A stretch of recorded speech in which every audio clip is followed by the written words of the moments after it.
रात का अंधेरा गहरा चुका था। एक दूर दराज गांव जहां न बिजली थी और न ही आधुनिक सुविधाएं। वहां की जिंदगी एकदम पुरानी परंपराओं और अंधविश्वासों में डूबी थी। गांव के लोगों का मानना था कि उनके आसपास की पहाड़ियों में कोई शक्तिशाली अदृश्य शक्ति है जो सदियों से छिपी हुई है, और उस शक्ति का केंद्र है एक मैजिकल तलवार जो सदियों पहले एक तांत्रिक युद्ध के दौरान कहीं गुम हो गई थी। लेकिन कहते हैं यह तलवार महज तलवार नहीं थी, यह आत्माओं की शक्ति से भरी हुई थी। जिन आत्माओं ने काला जादू किया था वे आज भी उस तलवार की रक्षा कर रही थी। अर्जुन एक युवा लड़का था जो अपनी बुद्धिमानी और साहस के लिए जाना जाता था। उसने बचपन से ही अपने दादा की कहानियां सुनी थीं जिसमें इस तलवार का जिक्र आता था। पर ये कहानियां सुनकर अर्जुन का दिल रोमांच और डर के मिले जुले भावों से भर जाता था।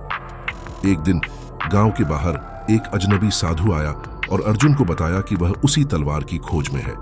साधु ने अर्जुन को चेतावनी दी, तलवार तक पहुंचने के लिए सिर्फ साहस नहीं बल्कि असीमित धैर्य और आत्मबल चाहिए। अर्जुन को पता था कि इस तलवार की शक्ति असामान्य है और उसे यह भी एहसास था कि यह उसकी सामान्य यात्रा नहीं होगी। अर्जुन ने तय किया कि वह इस खतरनाक यात्रा पर जाएगा, चाहे इसके लिए उसे अपनी जान भी जोखिम में क्यों न डालनी पड़े। अर्जुन और साधु एक रात गुप्त रूप से गांव के बाहर निकले। उनकी मंजिल थी वो खतरनाक पहाड़ी जंगल जिसे चंडाल वन के नाम से जाना जाता था।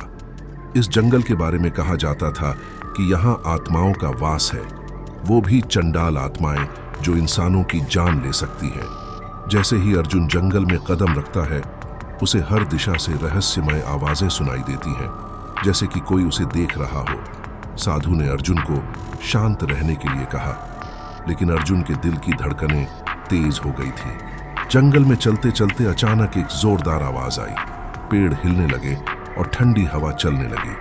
अर्जुन ने देखा हवा के साथ काले साए तैर रहे थे।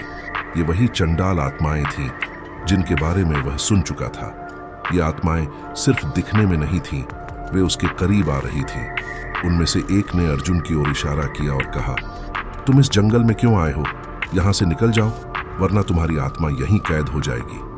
अर्जुन को डर लगा, लेकिन साधु ने मंत्रों का जाप करना शुरू किया और आत्माएं कुछ देर के लिए गायब हो गईं। साधु ने अर्जुन को बताया कि तलवार एक प्राचीन मंदिर में छिपी हुई है जो अब चंडाल आत्माओं के कब्जे में है। उस मंदिर तक पहुंचना आसान नहीं होगा क्योंकि रास्ते में कई जादुई शक्तियां और आत्माएं मौजूद थीं। अर्जुन और साधु जैसे जैसे मंदिर के करीब पहुंचे, हवा और भारी होती गई। रात और काली हो गई, जैसे आसमान में सितारे भी छिप गए हों। मंदिर के द्वार पर पहुंचते ही उन्हें वहां एक अदृश्य शक्ति महसूस हुई। अर्जुन ने देखा कि मंदिर के अंदर तलवार एक चमकदार रोशनी में लिपटी हुई थी, जैसे वह अपने आप में जिंदा हो। लेकिन तलवार के पास जाने से पहले एक विशाल आत्मा प्रकट हुई। यह उस तलवार की रक्षक आत्मा थी। उसने अर्जुन से पूछा, क्या तुम इस तलवार के योग्य हो? क्या तुमने वो आत्मबल पाया है जो इस तलवार को संभाल सके? अर्जुन ने हिम्मत दिखाई और जवाब दिया, यह तलवार सिर्फ मेरे लिए नहीं बल्कि उन सभी के लिए है जो इस दुनिया में न्याय और सत्य के लिए लड़ रहे हैं। मैं इसे किसी बुरी शक्ति के लिए नहीं बल्कि अच्छाई के लिए चाहता हूं। रक्षक आत्मा हंस पड़ी। उसने अपनी शक्ति से अर्जुन के सामने एक माया जाल बुन दिया।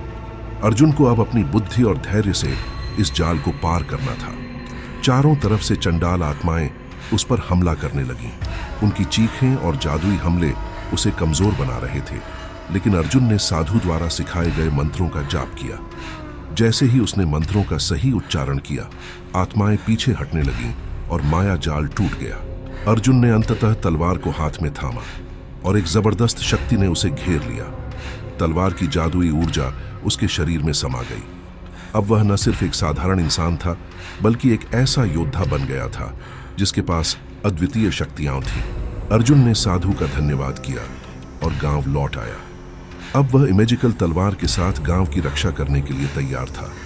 उसकी कहानी गांव वालों के लिए एक प्रेरणा बन गई। लेकिन अर्जुन जानता था कि ये तलवार उसके लिए सिर्फ एक हथियार नहीं बल्कि एक जिम्मेदारी थी। और उसी रात एक अनजान आवाज हवा में गूंजी, ये सिर्फ शुरुआत है। यदि यह रोमांचक और रहस्यमयी कहानी आपको पसंद आई हो तो हमारे चैनल टेक्नो मिरर को जरूर सब्सक्राइब करें, वीडियो को लाइक करें और इसे दूसरों के साथ शेयर करना न भूलें, ताकि और लोग भी इस अद्भुत अनुभव का आनंद उठा सकें। यह कहानी पूरी तरह से काल्पनिक है और केवल मनोरंजन के उद्देश्य से बनाई गई है। इसका किसी वास्तविक घटना, व्यक्ति या स्थान से कोई संबंध नहीं है। यह वीडियो डरावनी और रहस्यमयी घटनाओं का वर्णन करता है, इसलिए इसे केवल उन्हीं दर्शकों द्वारा देखा जाए जिन्हें इस प्रकार की सामग्री में रुचि है।